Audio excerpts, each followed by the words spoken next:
ഖദീജ വന്നിട്ടുണ്ടോ? യെസ്, വന്നിട്ടുണ്ട്. ഞാൻ അതിന്റെ ഇടക്കൊന്ന് പോയ ഓ ഖദീജ പ്രയറിനൊക്കെ പോയ.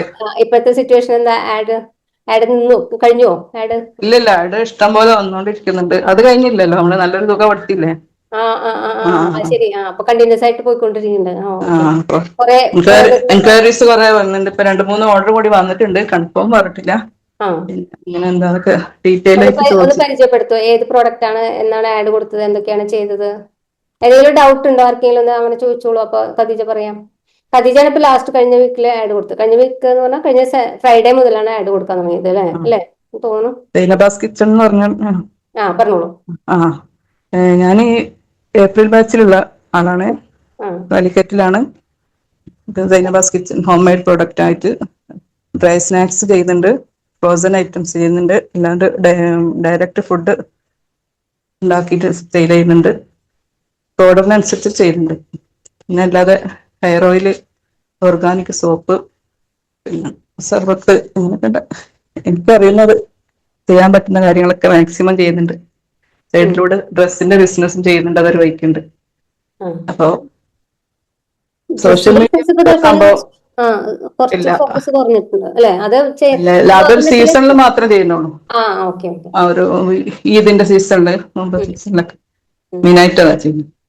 അപ്പൊ സോഷ്യൽ മീഡിയ എന്നുള്ളൊരു സംഭവത്തിന്റെ ഒരു മെയിൻ എഫക്ട് കിട്ടിയത് ഇപ്പോഴാണ്. ഇത് പറഞ്ഞ ഭവാനി മേഡം എന്നൊക്കെ പറഞ്ഞാൽ നല്ല ഏജ്, ഓവറുള്ള ഏജ്, അങ്ങനെ ഏജ്, ഞങ്ങൾക്ക് ഏജ് ഉണ്ട്. എന്റെ വയസ്സ് 55ആണ്.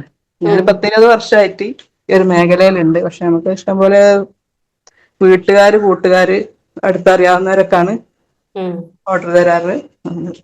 ഇത് കൊടുക്കും. ഇപ്പൊ ചേച്ചി ഫാമിലി ചേർന്നതിന് ശേഷം ബിസിനസ് ഗ്രൂപ്പ് വഴി സെയിൽ കിട്ടി. കുറെ എൻക്വയറീസ് വരുന്നുണ്ട്. WhatsApp business. എങ്ങനെയുണ്ട് വരുന്ന ആൾക്കാരൊക്കെ? എൻക്വയറീസ് ഒക്കെ നല്ല ആൾക്കാരാണോ? എൻക്വയറീസ് ഒക്കെ നല്ല രീതിയിലൊക്കെയാണ് ചോദിക്കുന്നതും അന്വേഷിക്കുന്നതും. റേറ്റ് ആണെങ്കിലും കാര്യങ്ങൾ, ഇനി എന്താണ്, വേറെ എന്താ ചെയ്യുന്നുള്ളത്, അവർക്ക് ഈ കാറ്റലോഗ് വിട്ടിട്ട് അതിൽ അപ്പുറം വേറെ എന്തെങ്കിലും ചെയ്യുന്നുണ്ടോ എന്നൊക്കെ അറിയാൻ ചോദിക്കുന്നുണ്ട്. അത് സൈനബാസിന്റെ കാറ്റലോഗ് കണ്ടാൽ തന്നെ ആൾക്കാർ ഒന്ന് നോക്കി പോകും. സത്യത്തിൽ എനിക്ക് എടുക്കാനിപ്പോ, ഞാനിപ്പോ മാമിനോട് പറയാൻ നിൽക്കായിരുന്നു, ഒരു 2 വീക്കിന് ഇനിയിപ്പോ ഓർഡർ എടുക്കുന്നില്ല എന്നുള്ളത് എങ്ങനെയാ കൊടുക്കേണ്ടതെന്ന്.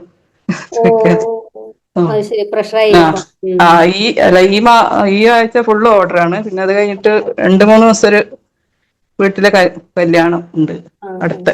അതൊരു 3 ദിവസത്തെ പരിപാടിയാണ്. ഈ ഒരു 2 വീക്ക്, ഈ ഒരാഴ്ച ഫുള്ള് ഓർഡർ കൊടുക്കാനുള്ളത്.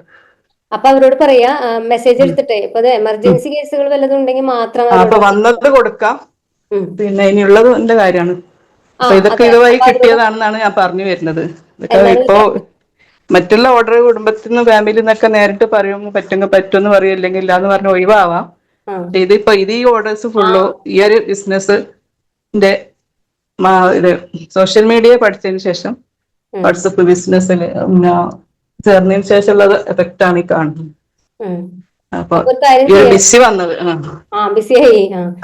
ഒരാളെ അപ്പോയിന്റ് ചെയ്യേണ്ടി വരും. പിന്നിപ്പോ അതിനിടയിൽ കൂടി മക്കളെ 2 വരവും കുട്ടികളും അതൊക്കെ ഒരു സൈഡിൽ വെച്ചിരിക്കുകയാണ് ഇപ്പൊ തൽക്കാലം. അപ്പൊ ഇതിലേക്കാണ് ഇപ്പൊ ഫോക്കസ്. അപ്പൊ പറയേണ്ടത്, അവരുടെ അടുത്തത് പറയാ, ഞാന് ഓർഡർ പേയ്മെന്റ് വാങ്ങി വെക്കുന്നോണ്ട് കുഴപ്പമില്ല, പക്ഷെ അവരോട് ഉറപ്പിച്ച് പറയണം പേയ്മെന്റ് ഇട്ടോളൂ. ടാർഗറ്റ് പിന്നെ ഓർഡർ പോയി, അവര് ക്യാഷ് ഒക്കെ അയച്ചു തന്നു കറക്റ്റ്. റിവ്യൂ ഒക്കെ ചോദിക്കണം കേട്ടോ അവരോട്. റിവ്യൂ ചോദിച്ചിട്ടുണ്ട്. തീർച്ചയായിട്ടും പറയാന്നൊക്കെ പറഞ്ഞിട്ടുണ്ട്. ഒരാൾക്ക് കിട്ടി, അവനൊക്കെ ഇഷ്ടമായി, ഓർഡർ തരാന്ന് പറഞ്ഞിട്ടുണ്ട്. സ്റ്റാറ്റസ് ഇടും. അതൊക്കെ അത് ഇടാൻ വരെ എനിക്കിപ്പോ സമയം കിട്ടുന്നില്ല. അത് സ്റ്റാറ്റസ് ഇട്ടാലേ ബാക്കിയുള്ളവർ കാണൂ. അപ്പൊ അവര് ഓർഡർ ചെയ്യാനുള്ള ഒരു ടെൻഡൻസി വരും. നിങ്ങളുടെ നമ്പർ സേവ് ചെയ്തിട്ടുള്ളവരുണ്ടാവുമല്ലോ, അവർ കാണൂലോ. അപ്പൊ സ്റ്റാറ്റസ് ഇടണം, വാട്സപ്പിൽ സ്റ്റാറ്റസ് ഇടണം. സ്ക്രീൻഷോട്ട് ഇടുക, അല്ലെങ്കിൽ വോയിസ് ഇടാൻ പറയാ. അപ്പൊ ഈ പറഞ്ഞ വെറുതെ നേരം പോക്കാൻ ഇങ്ങനെ ഇൻസ്റ്റാഗ്രാം തോണ്ടിക്കൊണ്ടിരിക്കുമ്പോഴാണ് ഈ കൊച്ചിയിലേക്ക് ഞാൻ എത്തിപ്പെടുന്നത്. അങ്ങനെ ചാറ്റ് വഴി അവിടെ എത്തി. അപ്പൊ ഇപ്പൊ വേറൊരു കാര്യം കൊണ്ട്, ഇതിൽ നിന്ന് വേറെ ആൾക്കാരും മാമിനെ പോലത്തുള്ള ഒരാൾ വന്നിട്ട് എന്റെ അടുത്ത് കോൺടാക്ട് ചെയ്തിട്ട് പറഞ്ഞു, ഞാൻ ഇതിലും നല്ല വീഡിയോ, ഇതിലും നല്ല കാര്യങ്ങൾ ഒക്കെ ചെയ്തു തരാം, അങ്ങനെയാണ്, ഇങ്ങനെ ചെറിയ ഫണ്ടേ ഉള്ളൂ. ഞാൻ ഏകദേശം കഴിഞ്ഞ് എനിക്ക് വേണ്ടത് കിട്ടി. പിന്നെ ഒന്നും അവർക്ക് റിപ്ലൈ കൊടുത്തിട്ടില്ല. അവരങ്ങനെ വിട്ടിട്ടുണ്ട്. അവരോട് പറയാ, ഞാൻ പഠിപ്പിച്ചു തരാന്ന് പറഞ്ഞോളൂ. നിങ്ങൾക്ക് ഇപ്പൊ അത്യാവശ്യ കാര്യങ്ങളൊക്കെ അറിയാലോ. ഒരാള് ഇവരൊന്നും റിപ്ലൈ ചെയ്തിട്ടില്ല. അവരിങ്ങനെ ഹായ് ഹായ് വിടുന്നുണ്ട്. അത് വീഡിയോ എഡിറ്റിംഗ് ഒക്കെ പഠിച്ചില്ലേ ഇപ്പൊ? വേറൊരാള് വീഡിയോസ് മാത്രം ചെയ്തു തരാത്ര, ഫണ്ട് തന്നാ മതി എന്നൊക്കെ പറയുന്നുണ്ട്. ഞാൻ പറയട്ടെ, നിങ്ങള് വീഡിയോ ചെയ്യുന്നത് ഇവരെന്നെ ചെയ്യണു, അതായത് ഇപ്പൊ ഖദീജ പറയുന്നത്. ഞാൻ പറഞ്ഞു ഞങ്ങളെ പഠിപ്പിച്ചു തന്ന് ഞങ്ങൾ തന്നെ ചെയ്യാൻ പഠിച്ചിരിക്കുകയാണ്. നമുക്ക് എപ്പോഴും ചെയ്യാൻ പറ്റുക. ഒരാൾക്ക് പൈസ കൊടുത്ത് ചെയ്യിപ്പിച്ചിട്ട് അതോടുകൂടി കഴിഞ്ഞല്ലോ. അപ്പൊ നമ്മൾ പഠിച്ചു കഴിഞ്ഞാല് നമുക്ക് ചെയ്യാനുള്ളതാണ്. നമ്മൾ പഠിച്ചുകൊണ്ടിരിക്കുന്നത്, വീണ്ടും വീണ്ടും ചെയ്യാനുള്ള കാര്യങ്ങളാണ്. അതാണ് നിങ്ങൾ ചെയ്യേണ്ടത്. അപ്പൊ ഇവിടെ പോയി നമ്മൾ ഈ ഡിജിറ്റൽ മാർക്കറ്റിംഗ് ഏജൻസികളിൽ പോയി കഴിഞ്ഞാൽ അവര് നിങ്ങൾക്ക് പരസ്യം ചെയ്തു തരും. നിങ്ങൾക്ക് വീഡിയോ ഉണ്ടാക്കി തരും. പക്ഷെ അത് എത്ര കാലം നിങ്ങൾ അവരുടെ അടുത്തേക്ക് പോകും? ഓരോ വീഡിയോ ഉണ്ടാക്കാനും ഓരോ പരസ്യം ചെയ്യാനും നിങ്ങൾ അവരുടെ അടുത്ത് പോയി കഴിഞ്ഞാൽ പഠിക്കും. ഇവിടുത്തെ ഒരു അഡ്വാൻറ്റേജ് ഒതുങ്ങുന്നത് നമ്മൾ ചെയ്ത് വരുന്നുണ്ട്. പിന്നെ അത്ര ആവശ്യമുള്ളൂ. അത്രേ ആവശ്യമുള്ളൂ. അതായത് ഇന്നത്തെ കാലത്ത് ഈ കാര്യങ്ങളൊക്കെ തന്നെ ആയിരിക്കും അവർക്കും പറയാനുള്ളതും ചെയ്യാനുള്ളതും. അതായത് നമ്മൾ ചെയ്യുന്ന വീഡിയോസ് അത്രയ്ക്ക് മതി. നമ്മൾ വലിയ ക്യാമറമാനോ അല്ലെങ്കിൽ പ്രൊഫഷണൽ ഫോട്ടോഗ്രാഫേഴ്സോ വേണ്ട. നമ്മളുടെ ജെനുവിൻ ആയിട്ടുള്ള സംഭവങ്ങൾ നമ്മുടെ കിച്ചണിൽ ഉണ്ടാക്കുന്നത്, നമ്മുടെ വീട്ടിൽ. കുട്ടികൾ പറഞ്ഞിട്ട് അടുത്ത വീഡിയോ എവിടെ കൊടുക്കാനുള്ള വീഡിയോ നമുക്ക് സെറ്റ് ആക്കാൻ പറഞ്ഞിട്ട് റെഡി ആക്കുന്നുണ്ട്. അവര് റെഡി ആക്കണ്ടല്ലേ? അവർക്ക് കുട്ടികൾ ചെയ്യുന്നുണ്ട്. അല്ല, കുട്ടികൾ ചെയ്യുന്ന കാര്യങ്ങൾ പക്ഷെ അവർക്ക് നേരമില്ല. അവരോട് ചെയ്തുതരാൻ പറയൂ. അവർ ചെയ്യുന്നുണ്ട്. അപ്പൊ ഞാൻ റെഡി ആയത് അയച്ചുതരാം പേഴ്സണൽ. അപ്പൊ അതിന്റെ കുക്ക് സംഭവങ്ങളൊക്കെ അവരോട് പറഞ്ഞു കൊടുക്കണം. ഡൗട്ട് ഉണ്ടെങ്കിൽ എന്നോട് ചോദിക്കാൻ മതി എങ്ങനെയാ ചെയ്യേണ്ടതെന്നുള്ളതേ. ഭംഗിയായിട്ട് തരില്ല. നമ്മളെ കുക്കാണ് മെയിൻ സംഭവം. ഓക്കെ, സ്റ്റാർട്ടിങ്ങിൽ കൊടുക്കുന്ന സംഭവം നമ്മളെ കാര്യങ്ങൾ അതിൽ വരണം. കറക്റ്റ് പാക്കിങ്, കറക്റ്റ് ഐറ്റംസ് അത് തന്നെ വരണം. പാക്ക് പൊട്ടിക്കുമ്പോൾ പിന്നെ ഹെയർ ഓയിൽ ആണെങ്കിൽ അത് ഉപയോഗിക്കുന്നുള്ള റിവ്യൂ കിട്ടണം. ആ റിവ്യൂസ്, ഇനിയുള്ള പരസ്യത്തിൽ റിവ്യൂ കൂടി കൊടുക്കാൻ നോക്കണം. ഓക്കെ, ഒരു വീഡിയോ റിവ്യൂ ഒരാളുടെ ഹെയറിന്റെയോ അല്ലെങ്കിൽ ഭക്ഷണത്തിന്റെയോ കഴിക്കുന്നതിന്റെ ഒക്കെ ഒരു വീഡിയോ കിട്ടുകയാണെങ്കിൽ നല്ലൊരു ഇഫക്റ്റ് ആയിരിക്കും. ഇപ്പൊ നിങ്ങൾക്ക് ആരെങ്കിലും ഒക്കെ വീഡിയോ കിട്ടുകയാണെങ്കിലേ ഒന്ന് നോക്കും. അതിപ്പോ നിങ്ങൾക്ക് റിവ്യൂ എന്ന് പറയുന്നത് നിങ്ങളുടെ ഇപ്പൊ നാട്ടിലുള്ള കസ്റ്റമേഴ്സിന്റെ ആയാലും മതി. അപ്പൊ വീഡിയോ എടുക്കാനൊക്കെ പറ്റുകയാണെങ്കിലേ ടേസ്റ്റ് ചെയ്യാൻ, അത് തുറക്കണതോ അങ്ങനെ ഫ്രോസൺ ആണെങ്കിലും വറുക്കുമ്പോ അതിന്റെ ക്വാളിറ്റി അങ്ങനെയൊക്കെ ഉണ്ടാക്കുന്ന വീഡിയോ ഉണ്ടാവുമല്ലോ. അതൊക്കെ ഒന്ന് തരാൻ പറഞ്ഞു. ഓക്കെ, അപ്പൊ ഇങ്ങനെയാണ് നമ്മുടെ കാര്യങ്ങൾ പോകുന്നത്. അപ്പൊ അതന്നെ, ആരും സമയം വേസ്റ്റായി പൈസ വേസ്റ്റായി എന്ന് വിചാരിക്കണ്ട.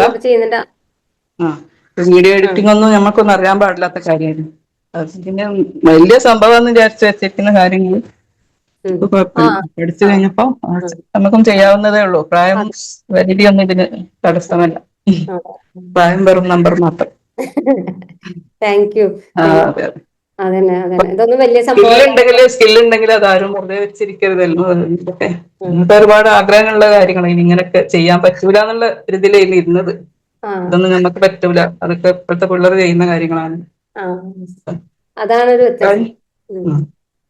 ഞാൻ തന്നെ എന്റെ കുട്ടികളോട് പറയും, ഞാനിപ്പോ വെബ്സൈറ്റ് ഡെവലപ്പ് ചെയ്യേണ്ട അപ്പൊ എനിക്ക് തന്നെ ഒരു പ്രൗഡ് ഫീലിംഗ് വരികയാണ്. അവരൊക്കെ വലിയ സംഭവമാണെന്ന് പറഞ്ഞ് നടന്ന സംഭവം നമ്മളും ഈസിയാണ്, പുല്ലാണെന്ന് പറഞ്ഞിട്ട് ചെയ്യല്ലേ. അപ്പൊ അതൊരു പ്രൗഡ് ഫീലിംഗ് അല്ലേ. അത് നമ്മള് അവരെ പോലെ 24 hours ഇതിന്റെ ഉള്ളിലല്ലേ. ഞാൻ ഒരു കാര്യം പറയട്ടെ, നിങ്ങൾ ഈ പ്രൊഡക്ട്സ് ഉണ്ടാക്കുന്നതിന്റെ 100% എഫേർട്ട് ഇല്ല ഈ സംഭവങ്ങൾ പഠിച്ചെടുക്കാൻ. എനിക്ക് അങ്ങനെ തോന്നുന്നു. ക്വാളിറ്റി പ്രൊഡക്ട്സ് ആണ്, എത്ര എഫേർട്ട് എടുത്തിട്ടാണ് ഇതൊക്കെ ചെയ്യുന്നത്. ഭക്ഷണം ഉണ്ടാക്കാന്ന് പറയുന്നത് എന്താ പറയില്ല, ഭയങ്കര ഡെഡിക്കേഷൻ വേണ്ട ഒരു സംഭവമാണ്. ഓക്കെ, അതിന്റെ 100% മതി നിങ്ങൾക്ക് ഇതൊക്കെ പഠിച്ചെടുക്കാൻ. അത് നിങ്ങളെ മൈൻഡ് ഒരു ഷിഫ്റ്റ് ചെയ്യുക, അത്രേ വേണ്ടു. ആ പേടിയാണ് പ്രശ്നം, കോൺഫിഡൻസ് ഇല്ലായ്മയാണ് പ്രശ്നം. അതായത് ഈ പറഞ്ഞ പോലെ ആൾക്കാർ പറഞ്ഞ എന്തോ ഒരു ഭൂതാണ്. ആഗ്രഹിച്ചിറങ്ങിയാൽ അത് നടത്തണം. അതാണ് ആഗ്രഹമാണ്. ഓക്കെ, ഇവിടെ ഒരാൾ message. Okay Khadeeja, thank U.